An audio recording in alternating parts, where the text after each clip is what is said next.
Good morning and welcome. Thank you for joining me here today. If you found yourself here, there may be a message on your healing journey, soul's evolution, transformation, or simply information. Today I would like to talk a little bit about your journey as a light worker. Most of us are pretty much empathic, and maybe you have a lot of other mad skills you didn't know about. Why? Because you probably had some trauma in your life, and maybe they were shunned or maybe abnormal, or somebody told you it was kind of strange, but intuitively you just knew things, right? Connect with nature, animals, and just feel into other people's pain, and that's why you're here, to help others heal their pain, trauma, sorrow, grief, shame, and fear. But when things happen to you that probably were not in alignment with where you're going, you have to kind of wonder. And if you've been in an abusive situation, especially with somebody that has addictions and or narcissistic, they do some crazy things to you. Maybe unbeknownst to you, but maybe your intuition was spot on in the beginning. They were hell on wheels, and you should run.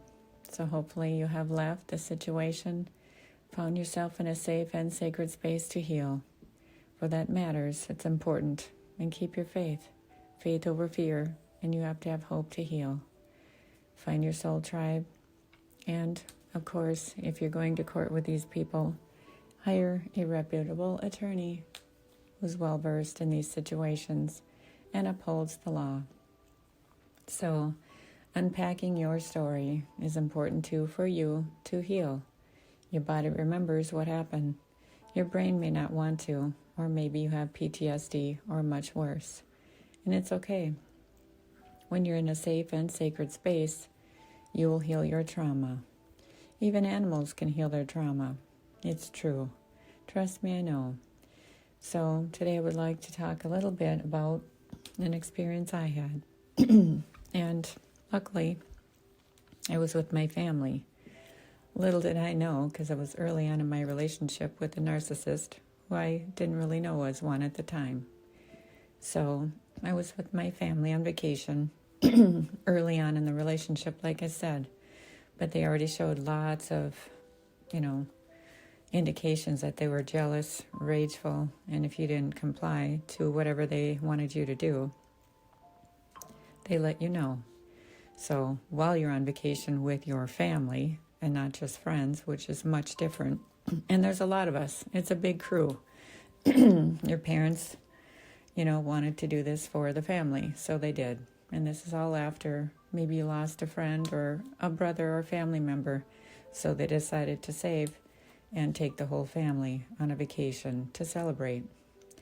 So this is what's happened a few times, but this one particular time, I went on vacation, and it was the oddest thing because he wasn't coming with, had his own family, told me he was getting a divorce or was divorced, right? And unbeknownst to you, he shows up at the airport, follows you up to the counter. Your family's looking at you like, is he coming with? No, I had no idea. Now, in hindsight, here he told them that I had some kind of flight anxiety, that he needed to walk me to my destination, right? The gate. They let him do it. How that happened, I have no idea. But I guess abusing your power and your credentials, maybe it works. Clearly it does. Obviously, in hindsight, there was a lot of other things that happened. So while I was on this family vacation with maybe 30 people, things happened. I didn't drink at the time, and we were in Mexico, where my parents have a place ever since my brother died, killed in a car accident with 2 other boys that were his friends. On the same day my stepbrother got married, they chose to go away every Christmas or after for a few weeks to get away, and they could. And we were all happy for them. So while we were there, something bizarre happened to me. And now I know, probably it was dealing with the dark arts and magic. He probably conjured up one spell to punish me. I fell most bizarre ways, hit my head. What a traumatic experience. And bizarre. All with my family. Trying to create chaos within my family. Fear, shame, sorrow, grief, and lack of understanding. So, what did he do? Try and keep me on the phone. Make sure I FaceTime. My family was so disappointed and alarmed. It was very controlling. Calling the hotel, trying to call my family members. I'm sure now he was scared I actually was going to die. But maybe he left some evidence behind that would have indicated he had done this to me. I don't know. But luckily, I have a brother who's a probation officer and his wife a PA. So we all could speak some Spanish, of course, knew what the hell was going on. And I was brought to in urgent care in Mexico. Can you imagine? So luckily we could all, communicate in effective ways.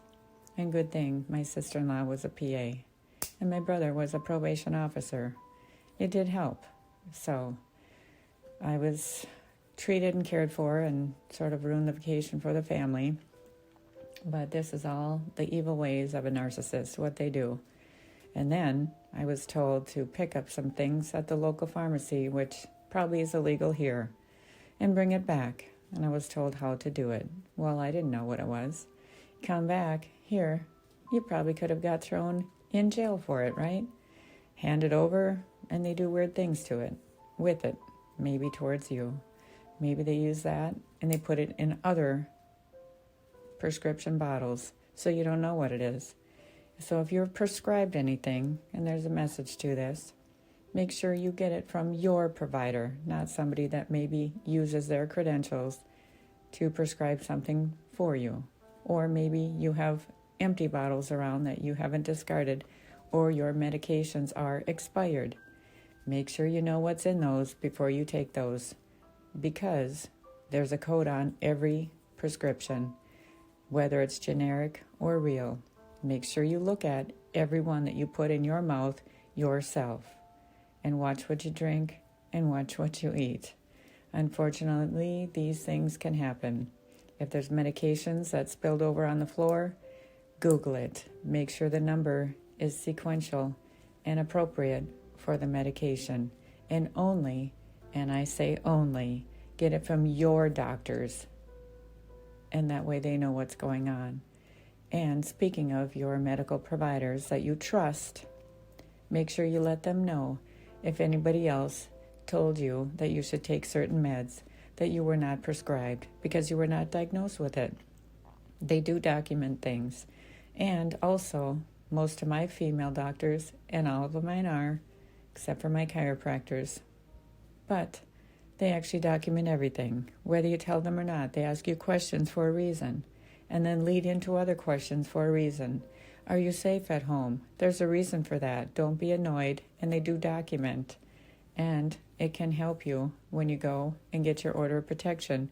Somehow they have documentation that you have bruises on your body, you have marks on your neck, and they are asking these questions. Sometimes it's legit. One time it was, I moved. Yep, I bruised. But other times it was very obvious. So just be mindful.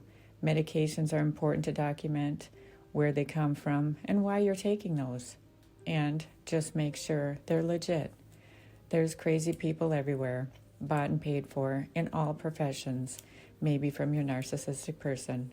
So just be mindful of your surroundings, what you're taking, what you're ingesting, and of course when you unpack your life with these people, you understand some of the chaos that happened to you. So, message is just be mindful, unpack and unfold and heal. Heal the trauma, find rebalance, and transformation does happen. These are all experiences for you, for your soul's growth and evolution, transformation, and healing journey. You will find peace. Find your soul tribe, connect with people who care, and just remember, you matter. And so it is. Namaste.